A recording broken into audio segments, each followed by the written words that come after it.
ഞാൻ അത്ഭുതപ്പെട്ടു പോയി. കേരളത്തിൽ ഇങ്ങനത്തെ മനസ്സുള്ളവരുണ്ടോ? സത്യഭാമയെ പോലുള്ള ഒരു കലാകാരിയുടെ മനസ്സ് ഇത്ര വികൃതമാണ് എന്ന് ഇപ്പോഴാണ് അറിയുന്നത്.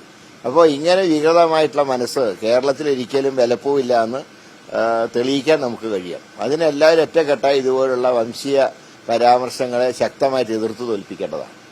ഇതിലെ ഒരു സംഘപരിവാറിന്റെ അജണ്ട ഇതിലൊക്കെ കാണാൻ കഴിയുന്നുണ്ട്. അല്ലാതെ കുടുംബക്ഷേത്രത്തിലെ നൃത്തത്തിന് ക്ഷണിച്ചത് കൊണ്ടൊന്നും BJPയുടെ ഈ പാവക്കറ കളയാൻ കഴിയില്ല.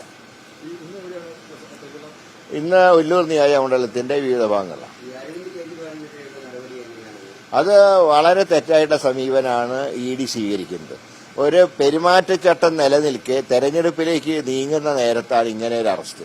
ഇത് രാഷ്ട്രീയ പ്രേരിതം തന്നെയാണ്, അക്കാര്യത്തിൽ ഒരു സംശയമില്ല.